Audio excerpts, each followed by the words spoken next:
Hello IQers, welcome back to another video of IQ classes। आज फिर से हम रैंडम करंट अफेयर्स देखेंगे जैसे कि मैंने पहले भी कहा है।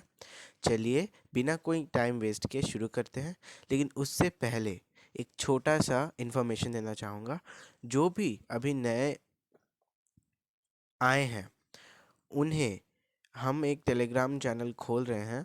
हमारे नीचे में लिंक पोस्ट किया रहेगा, उसमें आप ज्वाइन कर सकते हो। उसमें हम डेली करंट अफेयर्स कुछ कुछ स्निपेट्स भेजेंगे जो हमें सब्सक्राइब करेंगे।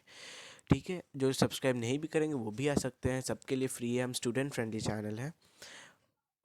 और ज़रूर इस वीडियो, अगर आप ये वीडियो से कुछ भी इन्फॉर्मेशन आपको मिला हो जो आपके लिए एक हेल्प की तरह साबित हुई हो, प्लीज़ सब्सक्राइब कीजिएगा, लाइक कीजिएगा और अपने दोस्तों के साथ भी शेयर कीजिएगा।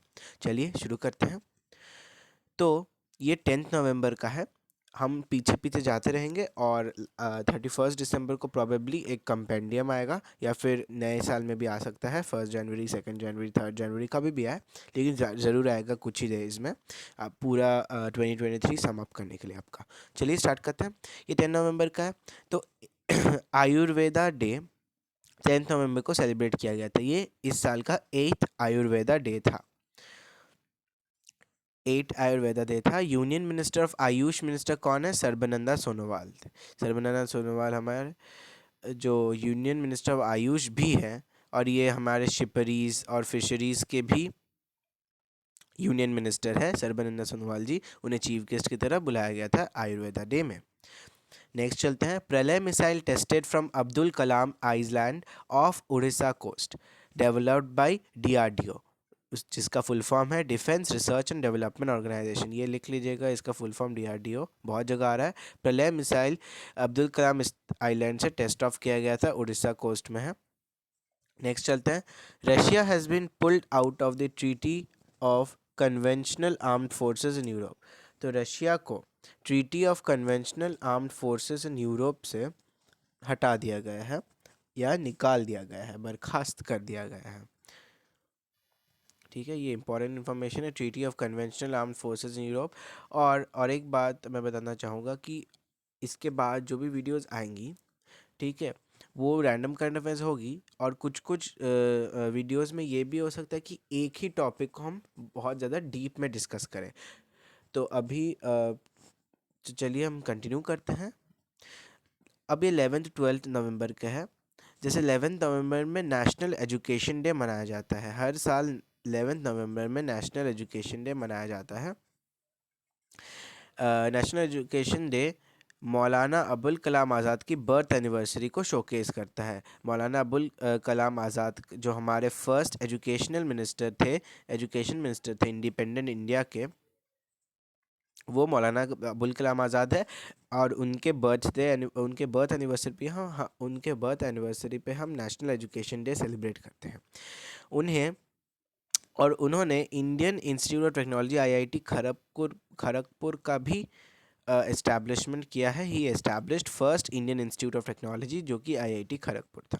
ठीक है, नेक्स्ट चलते हैं। 37th national games in Goa first to be है। तो इस साल आपको पता ही होगा कि 37th नेशनल गेम्स गोवा में कंक्लूड हुआ है, और ये गोवा में पहली बार हुआ है। जीता कौन है? महाराष्ट्र ने 228 मेडल्स बैक की। ठीक है, और 8 उसमें से 80 गोल्ड थे। राजा भलिंद्र सिंह ट्रॉफी भी इसी मौके पर दिया जाता है, नेशनल गेम्स के मौके पर। तो राजा भलिंद्र सिंह ट्रॉफी महाराष्ट्र को ही कन्फर्ड हुई है। जो विनर होते हैं उन्हें ये अवार्ड दिया जाता है। And the torch for national games 38 was handed over to Uttarakhand. तो इसके नेक्स्ट साल जब 38th नेशनल गेम्स होगा तो वो उत्तराखंड में होगा। इसे टॉर्च गिविंग कहते हैं। टॉर्च उन्हें हैंड ओवर किया गया, उत्तराखंड को हैंड ओवर किया गया है। नेक्स्ट चलते हैं। एनपीसीआई, जो कि national payments corporation of India, appoints Pankaj Tripathi as UPI safety ambassador. तो एनपीसीआई जिसका फुल फॉर्म है national payments corporation of India, उन्होंने पंकज त्रिपाठी, जो कि बहुत ज़्यादा फेमस एक्टर है, उन्हें यूपीआई सेफ्टी एम्बेसडर घोषित किया है। आप नेशनल गेम्स का पॉइंट को आप नोट कर लीजिएगा, पंकज त्रिपाठी का पॉइंट को नोट कर लीजिएगा। नेक्स्ट चलते ग्रैमी अवार्ड्स में 2024, जो कि February 4 में होना है LA में, लॉस एंजलिस में। The song Abundance in Millet, sung by Falguni Shah and Gaurav Shah, featuring PM Modi, nominated in the Best Global Music Performance। तो Abundance in Millets बोल के जो गाना है उसमें जो फाल्गुनी शाह उनके हस्बैंड गौरव शाह ने गाया है, उनमें एक PM मोदी का स्पीच का भी एक स्निपेट था। तो वही गाना बेस्ट ग्लोबल म्यूजिक परफॉर्मेंस में ग्रैमी 2024 में नॉमिनेट हो गया है। फाल्गुनी शाह, कुछ एक फैक्ट्स देख लेते हैं। Falguni Shah is the first South Asian woman to win a Grammy Award. She is the first South Asian woman to win a Grammy Award. इसी बात पे हम आपको कमेंट्स में ये भी लिख लीजिएगा कि किसने सब इंडिया में सबसे ज़्यादा ग्रैमी अवार्ड जीता है, वो भी आप कमेंट्स में लिख दीजिएगा। चलिए आगे बढ़ते हैं। India sets Guinness book of world records for the most online selfies by submitting selfies to social media as part of central government's Meri Maati Mera Desh campaign. Previously China held the record. देखिए, इंडिया ने Guinness book of world record set किया है किसमें? Most online selfies by submitting selfies to social media as part of central. तो Meri Maati Mera Desh campaign के तहत India ने Guinness book of world record जीता है for the most online selfies. Previously China held the record. पिछले बार चाइना ने ये record, हमने चाइना का रिकॉर्ड तोड़ा है। चाइना का रिकॉर्ड था ये, हमने चाइना का रिकॉर्ड तोड़ा है। SC bans fireworks containing bariums. जो सुप्रीम कोर्ट है उन्होंने फायरवर्क्स जो कि जिसमें बेरियम की मात्रा होती है उसे बैन कर दिया गया है। नेक्स्ट चलते हैं। World's first AI human like robot CEO named Mika. तो मिका जो कि एक AI ह्यूमन लाइक रोबोट है, उन्हें उसको फर्स्ट CEO बना दिया गया है एक पॉलिश रन कंपनी का, एक पोलैंड की एक कंपनी का उसे CEO बना दिया गया है। मिका नाम है इस रोबोट का। ठीक है, आप ग्रैमी अवार्ड्स का पॉइंट आप नोट कर सकते हैं, ये नोट करने की ज़रूरत नहीं है। चलिए आगे बढ़ते हैं। For the first time Indian bananas were exported to Europe by sea route. So पहली बार ऐसा हुआ है कि इंडियन केले को एक्सपोर्ट किया गया है यूरोप में बाय सी रूट। उसके बाद चलते हैं मिट्टी कैफ़े।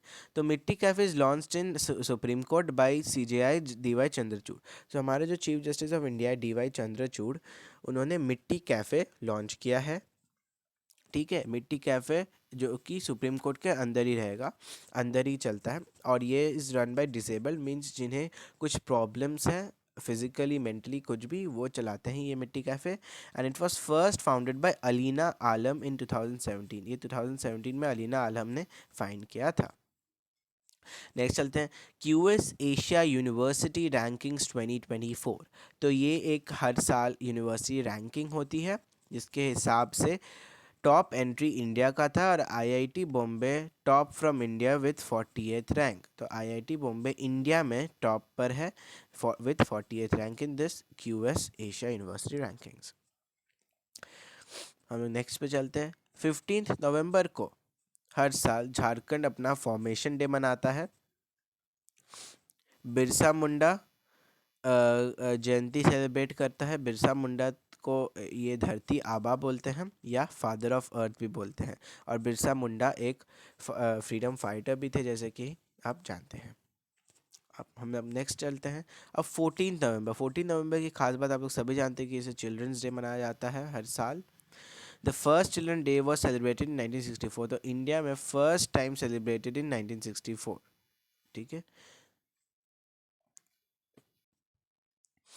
वर्ल्ड डायबिटीज़ डे, 14 नवंबर को वर्ल्ड डायबिटीज़ डे भी होता है। इससे आप ऐसे याद रख सकते हैं कि बच्चे बहुत मीठे होते हैं, तो मीठे मीठे करते करते डायबिटीज़ हो जाती है। तो आप ऐसे ही नेमोनिक्स के थ्रू आप या फिर इमेजरी के थ्रू अपने दिमाग में ये याद रख सकते हैं कि उस दिन वर्ल्ड डायबिटीज़ डे भी सेलिब्रेट किया जाता है। इस साल का थीम क्या था? Access to diabetes care. Access to diabetes care इस साल का थीम था वर्ल्ड डायबिटीज़ डे का। अब डायबिटीज़ डे मनाया क्यों जाता है? It's the birthday of sir Frederick Banting, the co discoverer of insulin alongside Charles Herbert Best in 1922। तो 1922 में चार्ल्स हर्बर्ट बेस्ट और सर फ्रेडरिक बैंटिंग का बर्थडे इस बार मनाया जाता है वर्ल्ड डायबिटीज़ डे में 14 नवंबर को। सर फ्रेडरिक बैंटिंग का बर्थडे के तहत वर्ल्ड डायबिटीज़ डे मनाया जाता है, ठीक है। और चार्ल्स हर्बर्ट बेस्ट भी एक डिस्कवरर थे, ठीक है। उन्होंने 1922 में डायबिटीज़ के लिए इंसुलिन का खोज किया था। तो आप इस सारे नोट्स में से आप क्यूएस एशिया रैंकिंग्स आप याद रखिए आप, और ये चिल्ड्रंस डे और वर्ल्ड डायबिटीज़ डे का याद रखिए और लिख लीजिए, एक्चुअली नोट कर लीजिए, सॉरी। चलिए आगे बढ़ते हैं। Ayodhya sets Guinness book of world record for more than 22 lakh diyas illuminating the banks of Sarayu river. तो सरयू रिवर के बैंक्स को इल्यूमिनेट करने के लिए अयोध्या ने Guinness book of world record set किया 22 लाख दियाज जलाकर, ठीक है। इसे आप जस्ट याद रख दीजिए। नेक्स्ट चलते हैं, Uttarakhand first state to adopt uniform civil code. देखिए under article 44 of the constitution ये स्टेट्स को ये इंडिपेंडेंस देती है कि वो अपने से ये लॉज लागू करें अपने ऊपर। जैसे कि अब हम सभी जानते हैं कि यूनिफॉर्म सिविल कोड को लेकर एक मीटिंग चल रही है या फिर एक बेंच बैठाया गया है जिसमें हमारे former president Ramnath Kovind ji head है उसके, और इसमें बहुत सारे मिनिस्टर्स और लॉयर्स हैं जो यूनिफॉर्म सिविल कोड को लागू कराना चाहिए कि नहीं उसकी चर्चा कर रहे हैं। तो उत्तराखंड ऐसा पहला स्टेट बन चुका है जो यूनिफॉर्म सिविल कोड को अडॉप्ट कर चुका है, ठीक है। तो कोई भी स्टेट इश्यूज में सारे, चाहे कोई भी वो रिलीजन का चाहे कोई भी वो कल्चर का हो, उसको यूनिफॉर्म सिविल कोड का को मानना होगा जो भी उत्तराखंड में रहता है। नेक्स्ट चलते हैं, more than 15 products get GI tag in Uttarakhand. तो ये बस याद रख लीजिए, और जीआई टैग्स का भी एक वीडियो ज़रूर आएगा। आप लोग हमारे चैनल को सब्सक्राइब कीजिए और आपको नोटिफिकेशन मिलते रहेंगे। नेक्स्ट चलते हैं, Serena Williams first athlete to receive CFDA fashion icon award. So Serena Williams जो थी वो एक एथलीट हैं। वो जब एथलीट से रिटायर हो गई तो उन्होंने एक्चुअली उनको फ़ैशन में बहुत ज़्यादा इंटरेस्ट था, तो उन्होंने फ़ैशन ज्वाइन किया और वो अब फर्स्ट एथलीट बन चुकी है जिन्होंने CFDA फैशन आइकन अवार्ड जीता है, ठीक है, जिन्हें CFDA फैशन आइकन अवार्ड मिला है सेरेना विलियम्स। नेक्स्ट चलते हैं, 3 more additions in ICC Hall of Fame list: India's Virender Sehwag, former Indian women test skipper Diana Adalji, and Sri Lanka's iconic star Aravind De Silva। ये बहुत ज़्यादा important news है ICC hall of fame का। इसमें 3 मोर addition किए गए हैं। कौन कौन? इंडिया के वीरेंद्र सहवाग को, जो कि हमारे क्रिकेटर थे। इंडियन वुमेन टेस्ट कीपर, ये भी एक क्रिकेटर थी हमारी वुमेन क्रिकेटर डायना एडल्जी, इन्हें सिलेक्ट किया गया। And Sri Lanka's iconic star Aravinda de Silva को भी सिलेक्ट किया गया है। There will be now 112 cricketers to be on the ICC hall of fame list. Total अब 112 क्रिकेटर्स है on ICC hall of fame list. और डायना एडल्जी के बारे में एक फैक्ट है, first Indian women inducted into the ICC hall of fame. She is the first Indian women to B inducted in the ICC hall of fame. बहुत important है, इसे आप नोट कर लीजिएगा,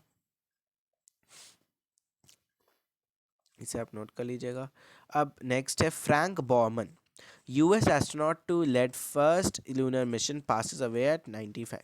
तो इनका देहांत हो गया है। और फ्रैंक बॉर्मन जो थे वो एक यूनाइटेड स्टेट्स के एस्ट्रोनॉट रहे हैं और उन्होंने फर्स्ट लूनर मिशन जो कि अपोलो 8 था, ठीक है, जो कि first manned lunar orbit mission था, फर्स्ट मनुष्य द्वारा चलाया गया मिशन था, ठीक है, उनको लीड किया था, उनको उनके कैप्टन थे, you can say like that. तो फ्रैंक बॉर्मन, ये भी इंपॉर्टेंट न्यूज़ है। Bihar crossed SC limit by raising quota to 75%। Bihar ने SC को जो कोटा मिलता था शेड्यूल कास्ट को, उसको पहले 50% से अब 75% कर दिया है। चलिए, तो चलिए आज का रैंडम न्यूज़ और या फिर करंट अफेयर्स ख़त्म होते हैं। आगे भी करंट अफेयर्स आते रहेंगे ऐसे ही। मैं पूरी कोशिश करूँगा, हम पूरी कोशिश करेंगे कि हम रेगुलर वीडियोस डालते रहें। आप लोग प्लीज़ सब्सक्राइब कीजिएगा, अगर आपको वीडियो पसंद है लाइक कीजिएगा। हम आपको नोट्स बनाने में बहुत ज़्यादा मदद करेंगे। आप टेलीग्राम चैनल ज्वाइन कर सकते हैं, लिंक डिस्क्रिप्शन में दिया रहेगा। चलिए आज के लिए इतना ही, फिर कल मिलते हैं। चलिए, चलिए, good luck for your exams.